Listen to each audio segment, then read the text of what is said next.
तो जंग गुजरात में चल रही है और दूसरी जंग भारत के असली तारनहार होने पर जारी है। कांग्रेस के नेता हैं राहुल गांधी, भारत जोड़ो यात्रा पर निकले हैं। 5 दिन तक चल चुके हैं पैदल, लेकिन उनकी पार्टी दूसरी दिशा में चल चुकी है। वो आरएसएस की हाफ पैंट में आग लगा रही है। कांग्रेस को लगता है कि भारत जोड़ो यात्रा के 145 दिन में वो आरएसएस को खत्म कर देगी। इस पर आरएसएस ने भी कांग्रेस को आईना दिखाया और बीजेपी ने भी। देखिए हमारी इस एक्सक्लूसिव रिपोर्ट में संघ पर मचे घमासान को और संघ की पुरानी दास्तान को। गांधी की पदयात्रा के 5 दिन बाद ही कांग्रेस के एक ट्वीट ने बड़ा सियासी घमासान छेड़ रखा है। पहले उस ट्वीट को देखिए, उसमें छपी तस्वीर को देखिए। इस तस्वीर में आरएसएस की पुरानी खाकी पैंट है जिसमें आग लगाई गई है। उसके नीचे लिखा है 145 दिन, अभी बहुत दूर जाना है। वहीं तस्वीर में ऊपर की तरफ भारत जोड़ो यात्रा लिखा है। इस ट्वीट के साथ ये रिमार्क भी लिखा है कि देश को नफरत के माहौल से मुक्त करने और आरएसएस बीजेपी द्वारा किए गए नुकसान की भरपाई करने के लक्ष्य की दिशा में हम एक एक कदम आगे बढ़ा रहे हैं। एक नेकर के जलाने के वाक़े की बात है, एक तस्वीर है जो दिखाई गई है। तो वो नेकर तो पहले ही उतर चुकी है, वो तो पैंट की शक्ल ले चुकी है। इतनी परेशानी क्यों है आज की तारीख में इनको? और अगर एक ट्वीट हो गया तो आरएसएस को लग रहा है जैसे उसका वजूद खतरे में पड़ गया। कहां तो कांग्रेस नफरत तोड़ने के लिए भारत जोड़ो यात्रा की दुहाई दे रही थी और कहां अब नफरत की आग तस्वीरों में ही सही लेकिन जला रही है। बीजेपी गुस्से की आग में भभक उठी है। राहुल गांधी और कांग्रेस पार्टी ने एक संदेश भेजा है वहां के आतंकवादियों को कि आप जो संघ के कार्यकर्ता हैं, जो भाजपा के साथ जुड़े हुए हैं, those who are associated with a particular ideology, they should be killed. देश में आग लगाने के लिए, नफरत पैदा करने के लिए, भाई भाई को लड़ाने के लिए उनकी यात्रा इस काम के लिए है। और आगे आने वाले दिनों में आप देख लीजिएगा कि उसमें उस आग में ये भस्मासुर की स्थिति इन्हीं की होने वाली है। आरएसएस का इतिहास अगर राष्ट्रवाद की नई परिभाषा का इतिहास है तो विवादों का साया भी इसके पीछे पीछे चलता रहा है। 27 सितंबर 1925 को विजयादशमी के दिन नागपुर में आरएसएस की स्थापना हुई।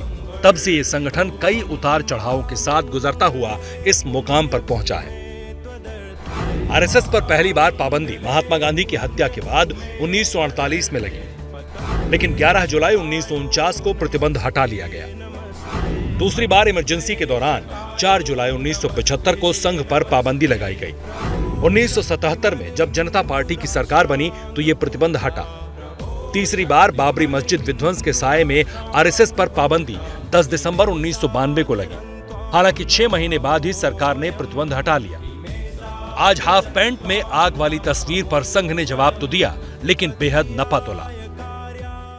हेट्रेड वो पाल रखे हैं बहुत पहले से, और उनके बाप दादा ने भी संघ का बहुत तिरस्कार किया। अपनी सारी ताकत के साथ संघ को रोकने का प्रयत्न किया। 2 बार भी बिना कारण प्रतिबंध लादे गए, संघ रोका नहीं है, लगातार बढ़ते रहा है।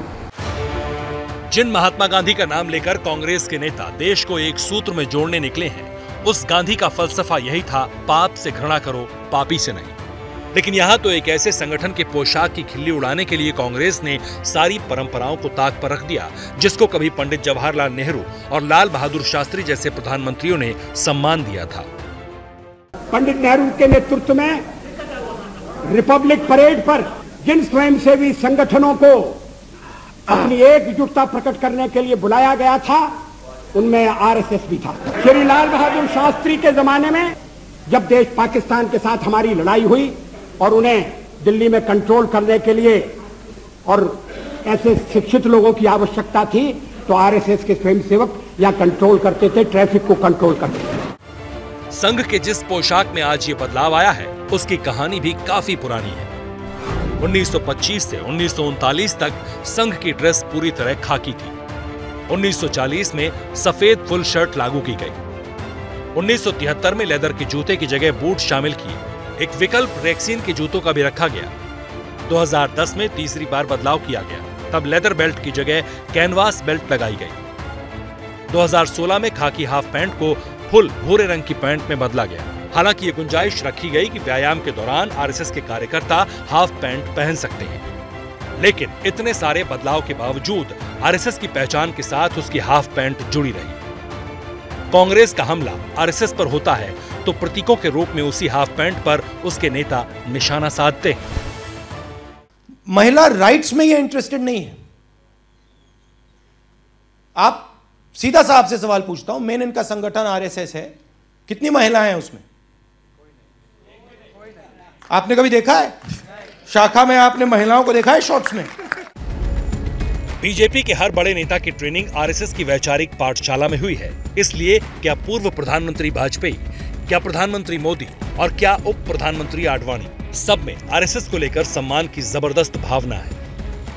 मैं आरएसएस से जुड़ा रहा, बचपन से मेरा जो कुछ भी संस्कार हुआ, मेरी डिसिप्लिन आई, मेहनत करने का स्वभाव बना, उसमें आरएसएस का संस्कार का बहुत बड़ा रोल है।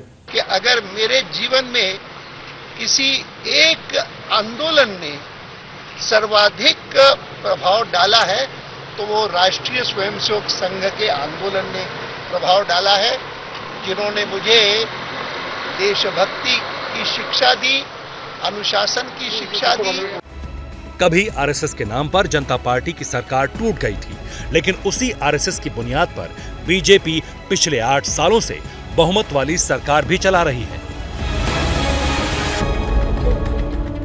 जैसे ही घड़ी का काटा दोपहर 2:30 पे आए, बबीता जी का दिल सास बहू साजिश के लिए मचल जाए।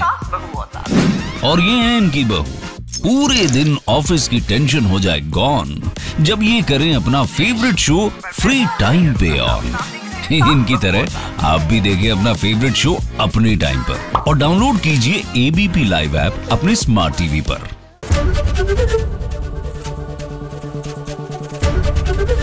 एबीपी न्यूज आपको रखे आगे।